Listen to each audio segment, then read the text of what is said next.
Dans cette vidéo, nous allons montrer quelque chose de façon très pratique. Il s'agit du montage d'un système photovoltaïque de pompage à partir de puits. Mais les éléments que nous allons montrer, la succession des activités, ça va être exactement pareil si on doit monter une pompe solaire photovoltaïque sur un forage. Alors, nous avons là un exemple de puits. Donc, vous voyez d'abord ici, donc on a fait une margelle qui fait 1 mètre. Ici, actuellement, on peut voir l'eau à l'intérieur. C'est quoi? On va donner 8 mètres. La nappe se trouve actuellement à 8 mètres. Bon, donc, d'ordinaire, les utilisateurs vont utiliser une puisette de ce genre pour enlever l'eau. Alors, c'est très fastidieux, bien sûr. Ça, c'est pour l'eau, pour les besoins ménagers. Mais lorsqu'il s'agit de prélever de l'eau régulièrement pour faire, par exemple, de l'irrigation, ça devient rapidement pénible. On peut donc monter sur ce puits un système photovoltaïque. Une des premières choses à faire, c'est de fabriquer le couvercle qui va avec ce puits. Alors, nous en avons fait un ici. Vous voyez comment il est confectionné. Le trou, il est fait sur ces deux diagonales, avec au milieu donc un diamètre de 110 mm pour pouvoir faire passer le tuyau qui va refouler à partir de la pompe immergée. Mais sur le couvercle lui-même, vous voyez qu'on a fait un trou un peu plus petit parce qu'en réalité le tuyau qu'on va utiliser, c'est un tuyau de 32 mm en 32 mm de polyéthylène. Là le diamètre c'est 50 mm parce que le tuyau va passer, mais aussi le fil, le câble électrique qui va alimenter en électricité la pompe. Bon, il faut veiller à ce que on fasse une surface assez arrondie ici. Là, on a mis du fer à béton arrondi pour que les frottements divers du tuyau et du fil n'aboutissent à la destruction des fils. Il faut prévoir aussi de cadenasser, bien sûr, pour que quelqu'un ne puisse pas facilement venir enlever votre dispositif. Maintenant, si vous regardez l'intérieur, donc là, la pompe sera en bas, dans le puits, et puis on va attacher sur ces bras le support fil, corde, ce qui est différent du fil électrique. On attache la corde qui va tenir suspendue entre deux os la pompe. Quand on regarde la face interne, qu'est-ce qu'on voit? Donc, on voit cette structure, toujours là, bien comment c'est fait. Voilà, et donc ces pattes, on va les placer justement, on va les encastrer sur les bordures du grand cassant, donc en mettant du fil. Donc le couvercle, on pourra plus facilement l'enlever. Nous allons distinguer ici 3 composants clés. On ne va pas aller jusqu'à la 4e composante. C'est d'abord tout ce qui est dispositif relatif à la ressource en eau, en particulier, nous voyons là le couvercle du support de la pompe qui va être placé au bord du puits. Ensuite, nous avons là les composants relatifs à la mobilisation, à la mise en mouvement de l'eau, en l'occurrence donc la pompe immergée solaire elle-même, que vous voyez là, et puis le tuyau de refoulement, qui est un tuyau en polyéthylène ici de 32 mm. Et là, nous avons le 3e composant, qui est bien sûr très important, c'est le moyen de mobilisation de l'énergie. Donc tout ce qui va générer l'électricité capable de faire tourner notre pompe et donc de mettre en mouvement l'eau pour les usages que l'on envisage. Là, vous voyez 2 panneaux solaires. Nous avons choisi des panneaux solaires de 250 watts. Nous avons choisi deux batteries que vous voyez qui sont des batteries scellées, mais le batterie en gel c'est mieux. Mais ça, c'est les batteries scellées. 2 batteries donc, vous voyez, qui sont de 120 ampères, 120 ampères. Et ensuite, vous avez le câble électrique qui va servir à relier d'abord les panneaux solaires et le dispositif contrôleur de charge, qui est là, et ensuite qui va partir, câble électrique qui va partir donc des batteries vers la pompe dans le puits. Alors, C'est l'occasion de parler bien sûr de ces dispositifs intermédiaires qui sont très importants, en particulier le contrôleur de charge. Sur le marché, il en existe plusieurs sortes. Nous avons choisi MPPT. Donc rappelez-vous, le PPT là, c'est comme PowerPoint. Donc, ça veut dire Maximum PowerPoint Tracking. Alors, ce dispositif est plus performant que le MPW qui existe sur le marché, mais c'est un peu plus cher aussi. Ce dispositif MPPT est capable donc de tirer toujours le maximum de courant, quelles que soient les conditions d'exposition du panneau solaire. En tout cas, dans la condition réelle du panneau solaire, ça va toujours extraire le maximum de puissance pour charger les batteries. Et ça va, selon le niveau de charge de la batterie, ça va réguler le courant pour que les batteries ne soient pas excessivement chargées ou excessivement déchargées. Donc, quand je dis multiples conditions du panneau solaire, ça peut être l'échauffement des cellules des panneaux. Vous savez que ça réduit le rendement. Ça peut être la température ambiante aussi, qui réduit le rendement. Ça peut être les nuages, les ombrages, qui peuvent tout ça réduire le rendement. Donc, ce dispositif va pouvoir détecter par des petits calculs, donc il y a un algorithme là-dedans, des petits calculs, détecter où est-ce qu'on a le maximum sur la courbe qui relie l'intensité à la différence de potentiel. Lorsqu'on veut faire la sélection, le choix du contrôleur de charge et du disjoncteur, en fait il faut faire attention à l'ampérage. Nous avions préalablement installé un qui fait 20 ampères, mais en réalité la pompe fait 25 ampères, ça se voit sur le côté, l'écriture, donc il fallait un contrôleur de charge de 30 ampères. Donc ça c'est ça, et puis donc conséquemment aussi un disjoncteur de, comme on peut voir dans l'écriture, 30 ampères. Donc si vous ne faites pas ça, lorsque vous allez mettre en place, et qu'est-ce qui va se passer? Et puisque la pompe à 25 ampères va essayer de soutirer du contrôleur une puissance, enfin une intensité de 25 ampères, alors que ça c'est calibré pour 20 ampères, et vous allez voir en ce moment l'ampoule, le symbole de l'ampoule qui est ici, qui va se mettre à clignoter. Et le contrôleur va refuser d'envoyer du courant à votre pompe qui ne marchera pas. Donc ça c'est un détail important qu'il faudrait garder à l'esprit. Il faut regarder toujours la puissance de la pompe et son ampérage. Ça ne suffit pas de regarder le voltage. Donc tous les éléments qu'on va installer en ce moment, qui sont caractérisés par leur voltage et leur ampérage, il faut que ce soit compatible. Voilà.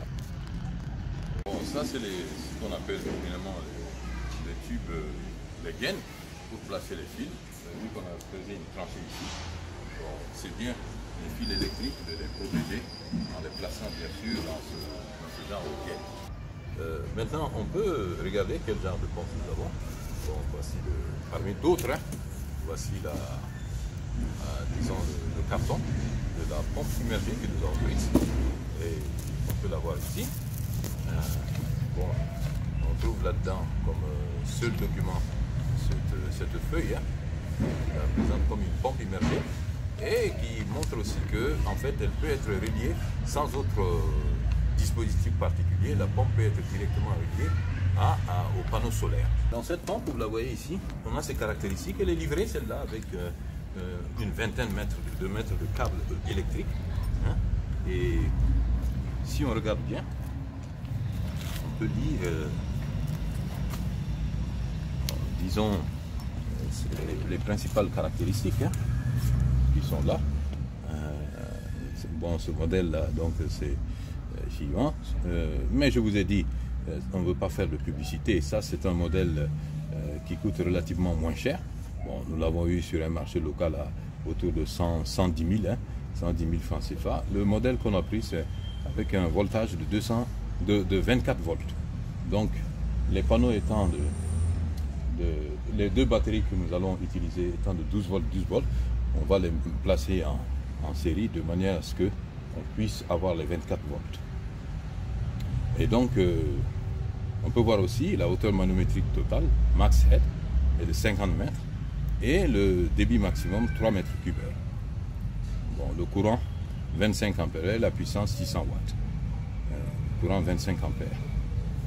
Bon, donc ça c'est suffisant pour nos besoins. Normalement, on doit calculer les besoins. Hein. Si on fait de l'irrigation, il faut savoir si 2 ou 3 mètres cubes heure.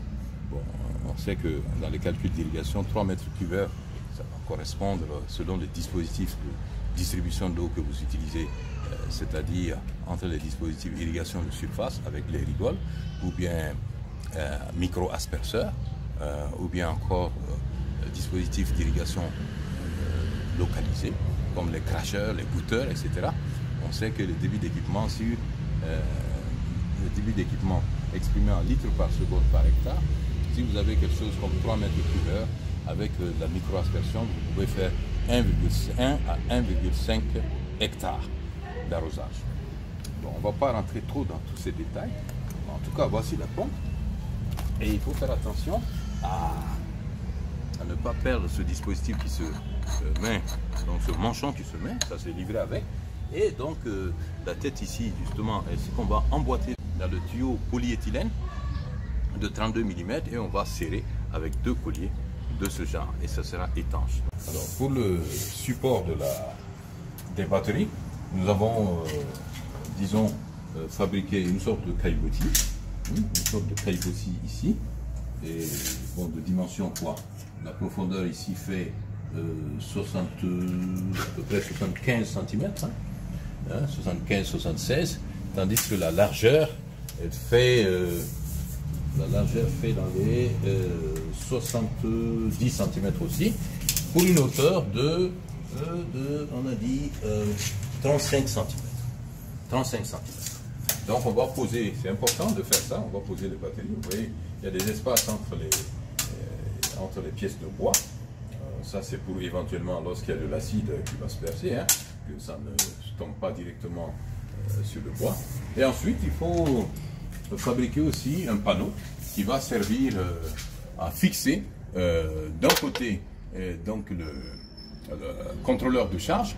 Hein, j'ai mis son emplacement ici avec en traçant avec le bic. On va faire des perforations tout de suite pour pouvoir les fixer, mais des perforations aussi pour faire passer le fil, et aussi le disjoncteur qui va être là de la même façon. Alors ce panneau que nous avons fait, hein, une dimension 30 cm sur 30 cm avec une épaisseur de on va dire de 4-5 cm, et c'est largement suffisant. Vous voyez un exemple déjà de disjoncteur électrique ici qui est placé déjà sur ce genre de panneau. Ici on a la gaine, hein, qui va recevoir le câble électrique. Bon, nous avons payé un câble électrique de section 1,5 mm. C'est suffisant pour nos besoins en termes d'intensité pour que ça ne chauffe pas. Sinon, ils ont le câble aussi sur le marché, hein, de 2,5 mm. 2,5 mm d'épaisseur de cuivre.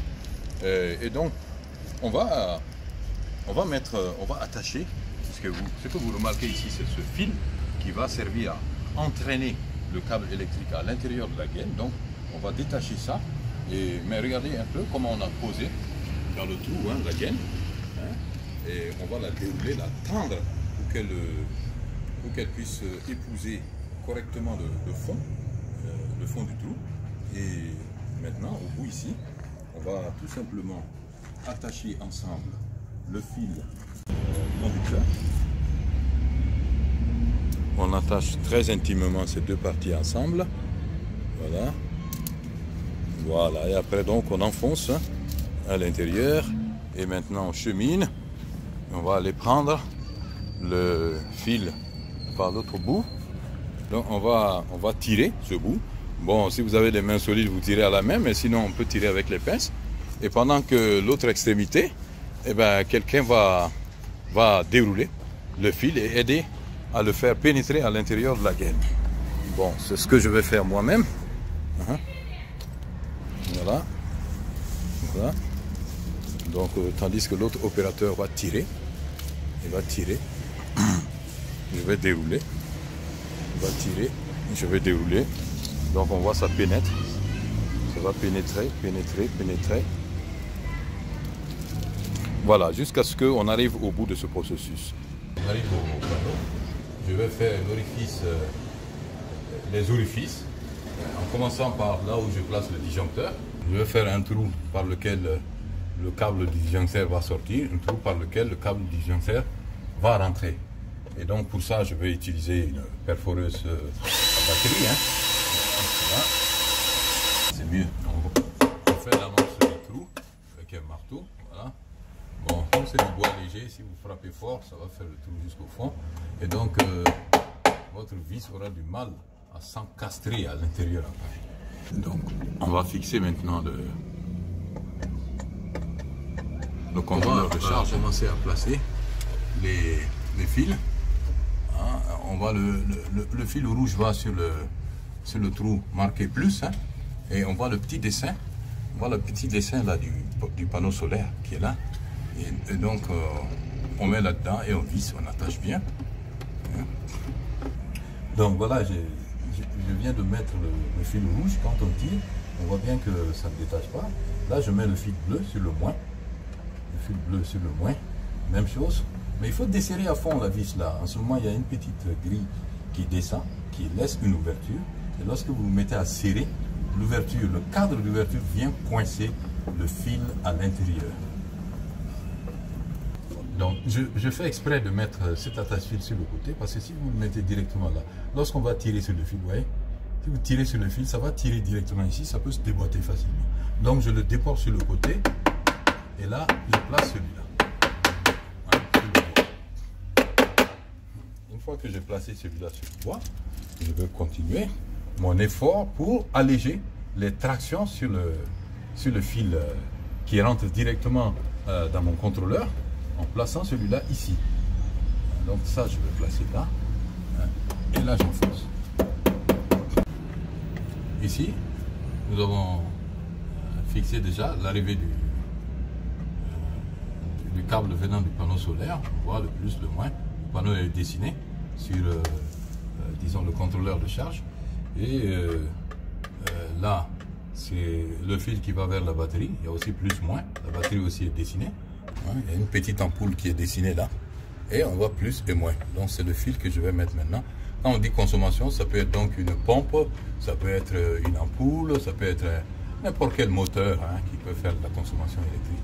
Donc là, tout simplement, je desserre à fond la vis qui est là, je desserre à fond et je mets le plus avec le fil rouge et le moins avec le fil bleu. Une fois que j'ai mis, je serre très bien.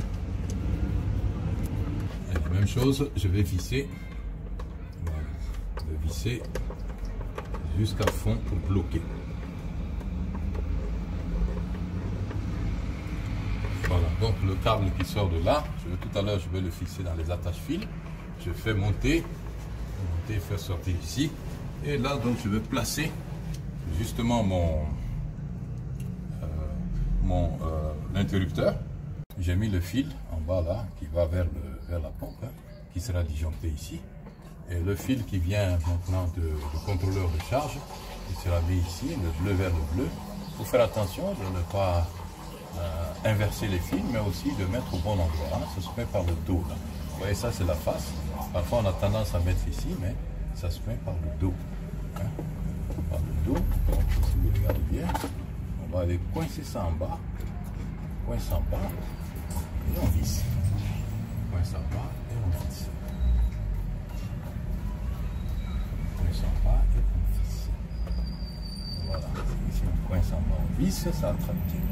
Et là aussi, le fil rouge qui va donc vers le bouton blanc. Donc je vais rassembler un petit peu les fils éparpillés. Je mets en bas ici. Voilà. Je mets en bas. On peut voir le bout du fil jusqu'ici. Et là, je me mets un vis.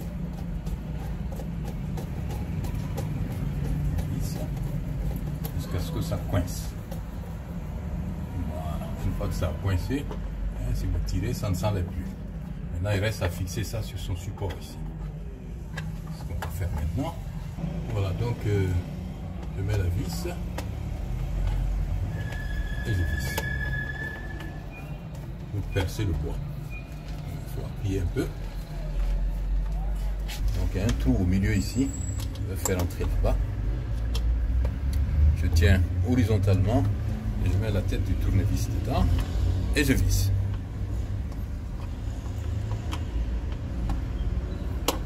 Ici je mets les boîtiers protecteurs. secteur. Donc celui-là en particulier, donc, je vais le mettre en haut ici. Voilà. Celui-là, je vais le mettre en bas. Là, on regarde les encoches là, hein. Et puis on met le train là-dedans. Voilà. Et une fois que ça c'est fait, je vais faire quitter les vis la position ouverte pour passer. Oh, ça peut se faire même avec les ongles, hein, pour passer en position fermée. Voilà. Et comme ça, là, c'est bloqué. Donc, je passe à F. Tourne. Je mets toutes les pointes de flèche. Les deux batteries, chacune faisant 12 volts, je vais les mettre en série pour faire une batterie unique qui délivre donc 2 x 12, c'est-à-dire 24 volts. Donc, pour ça, il faut que je relie, tel que c'est posé là maintenant, il faut que je relie le plus et le moins des batteries. En semant le fil qui vient du contrôleur de charge, je vais mettre son plus sur le plus de la double batterie donc, et son moins sur le moins de la double batterie. Alors pour ça, moi j'utilise plutôt des coches de voiture. Certains vont utiliser des pinces, mais je trouve que les coches sont plus stables. Une fois qu'on a serré les fils, bon, ça peut rester longtemps comme ça, quoi. Et puis je vais faire passer le bout de fil là par le trou qui est là. Là, et je fais passer en bas ici, hein, je vais encercler, hein, je peux desserrer encore, faire encercler, faire passer ça carrément en bas ici, hein, et maintenant essayer de tourner ça un peu, que ça coince, et une fois que j'ai fait ça, je vais resserrer, maintenant pour faire descendre, la plaque est coincée. Là, on est sûr que l'élément sera en place pour longtemps.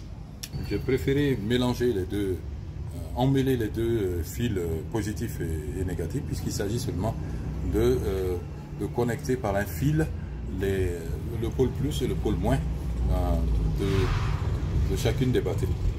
Alors après, je vais prendre donc les coches ici, et puis je vais desserrer. Le fil préparé, il est là, bien solidement préparé sur chaque bout. Donc je vais choisir le pôle moins d'une des batteries. Pour faire attention, il faut que les vis là regardent vers le ciel. Sinon vous allez mettre à l'envers, vous allez avoir du mal à les enfoncer, les coches. Et donc oui, il faut que les deux vis regardent vers le ciel, la tête. Voilà. Une fois qu'on a fait ça, on tape légèrement seulement, on fait descendre et on serre. Voilà, je tape légèrement. Voilà. Et une fois que ça c'est fait, je peux serrer maintenant pour que ça tienne en place. Donc là, on peut dire que j'ai transformé mes deux batteries en une seule batterie. Deux batteries, chacune faisant individuellement 12 volts. J'ai transformé en une seule batterie de 24 volts. Maintenant, le contrôleur de charge, lui, il va descendre comme ça. Et on va mettre la borne plus. C'est le fil qui descend bien de la position batterie. Je vais mettre la borne plus sur le rouge ici et la borne moins ici. Et là, il faut que je dénuque les bords. Donc là, je viens de l'attacher sur la borne plus. C'est la borne plus. Le rouge était sur le plus. J'ai attaché sur la borne plus. Je mets le rouge ici. C'est toujours visible d'ailleurs. La batterie, c'est plus ici, attaché. Et donc ça, c'est le câble qui descend aussi borne plus du contrôleur. Et l'autre, on a attaché sur la dernière coche.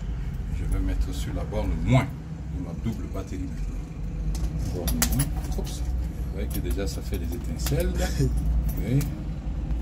Que la batterie a du courant. Et on voit déjà le contrôleur s'est allumé. Parce que les batteries ont un peu de courant. Bon, en mettant ça, il faut faire attention, le sens de rotation, pour réduire les risques que les bornes se touchent. Hein. Donc ça, par exemple, je devrais le tourner un tout petit peu comme ça, et celui-là un tout petit peu comme ça. Voilà, après je serre. Ça, je serre maintenant. Voici donc les deux panneaux solaires que nous avons. Hein. C'est des panneaux de 250, comme on l'a montré hein, dans l'introduction, 250 watts crête chacun. Bon, on les a placés côte à côte comme ça sur ce support. Il faut bien comprendre aussi que le support doit être placé avec son axe orienté est-ouest.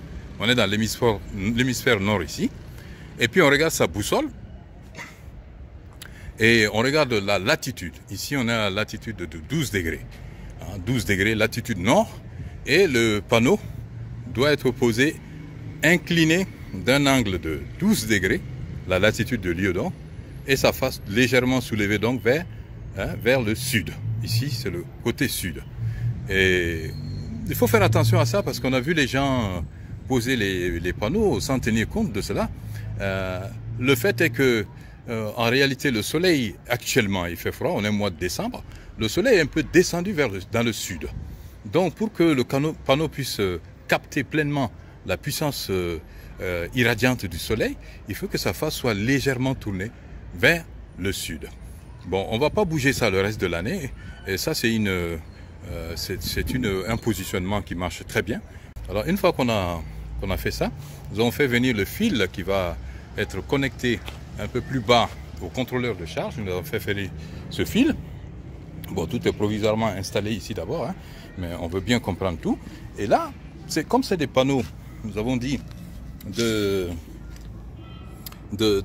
puissance, d'un voltage de, je ne sais pas si on peut le voir ici, de 30 volts, 30 volts, voltage de 30,7, chacun des deux panneaux, 30,7, on le voit là. Et que les batteries là-bas, la double batterie fait 24 volts, on ne va pas mettre les panneaux en série, sinon le voltage va s'ajouter et ça va faire 60 volts. Et donc ce qu'on a fait, il faut regrouper donc les bornes moins ensemble et les bornes plus ensemble. En ce moment, c'est ça qu'on va connecter au fil qui va descendre vers le contrôleur de charge.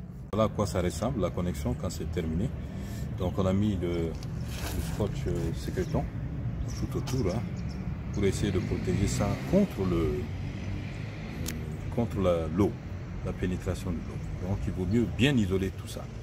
Et ça, on peut placer ça maintenant. On peut même fixer en bas après, ici, pour que ça ne traîne pas au sol. On voit que le signal du panneau solaire est allumé et que la batterie est en train d'être chargée. On peut le voir. Voilà, donc là, actuellement, il arrive ici 27 volts hein, à partir des panneaux. Bon, c'est vraiment bon, puisque la double batterie que nous avons ici fait 24 volts. Donc la charge est en train de s'effectuer. On voit là, c'est tellement rapide que on a déjà tout à l'heure c'était 2 barres, maintenant on a 3 barres, hein, et c'est en train de remplir la 4e barre. Ce qu'on va faire à présent, c'est de connecter le tuyau de refoulement avec la pompe immergée. Bon, donc il y a l'embout qui est muni de joints. Hein. Il faut faire attention à ce petit joint caoutchouc qui est là, qui va assurer l'étanchéité. On va prendre cet embout et nous allons considérer une des extrémités du tuyau polyéthylène que vous voyez ici, 32 mm. On va enfoncer, mais vous voyez que c'est tout juste là. Donc il va falloir que je chauffe ça avec du chalumeau et je vais enfoncer là-dedans. Et une fois que c'est enfoncé jusqu'à fond, je vais serrer davantage avec 2 colliers. Comme ça, on est sûr que le tuyau est solidement attaché à la pompe.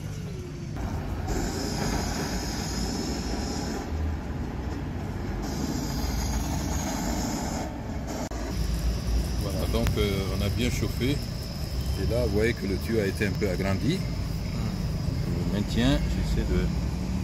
Mais pour plus de sécurité, c'est bon quand même de mettre un collier et bien visser pour que ça enserre davantage.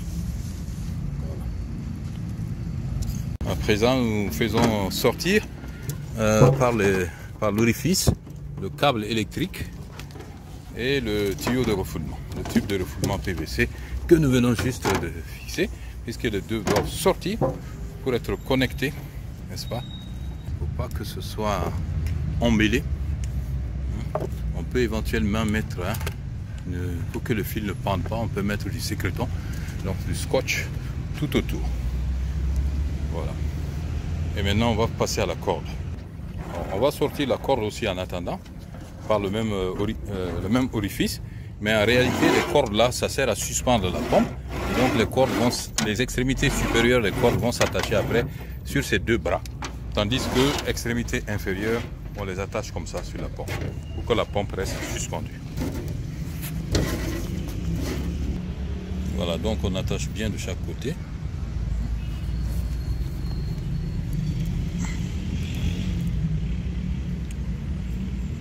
Pour pouvoir ainsi suspendre la pompe entre deux eaux. Donc on peut chauffer un peu le bout du fil pour l'amincir, pour que ça puisse passer facilement à travers l'orifice. Donc les deux fils étant attachés, il faut prendre maintenant l'ensemble. On va prendre l'ensemble et on va le mettre, on va le faire descendre petit à petit dans le puits. Voilà, je vais descendre et on va rapprocher en même temps le couvercle. Une fois que le segment préliminaire a disparu à l'intérieur du puits, on va poser le couvercle. On va poser le couvercle. Voilà le couvercle. On le centre. Voilà. Il faut pousser pour bien centrer. On positionne, on centre. Il faut que ce soit bien au centre. Parce qu'après les pattes là, c'est pas un problème, on viendra les enfoncer. Donc si c'est bien centré, on va détacher ici pour voir. Parce qu'au fur et à mesure qu'on fait descendre, il faut qu'on puisse voir.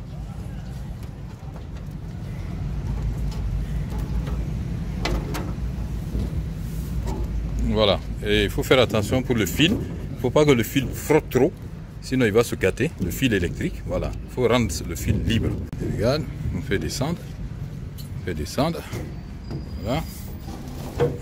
Attention au fil électrique. Alors, il faut aller jusqu'à ce qu'on sente que c'est posé sur le fond. Après, on soulève un peu.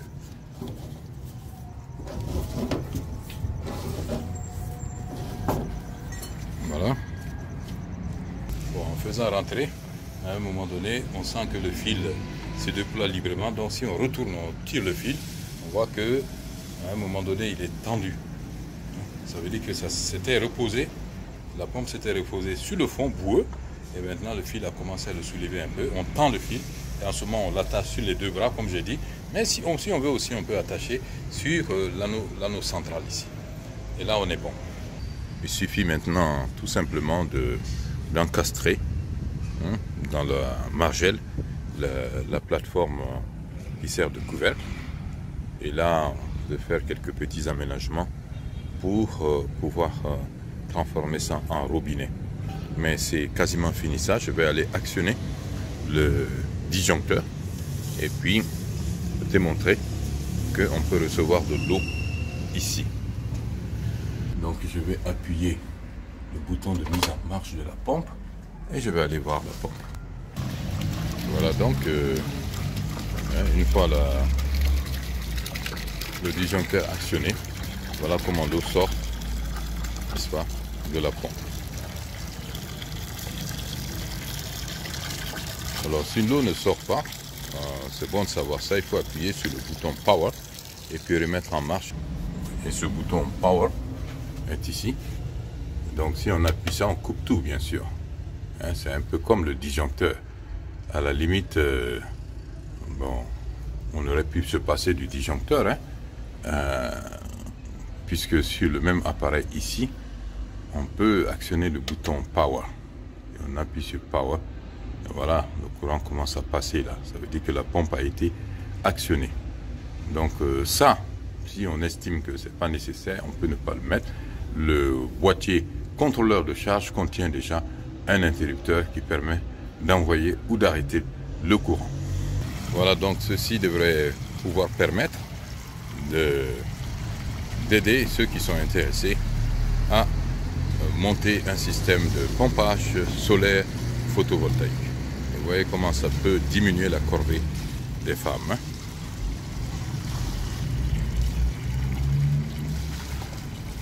Voilà.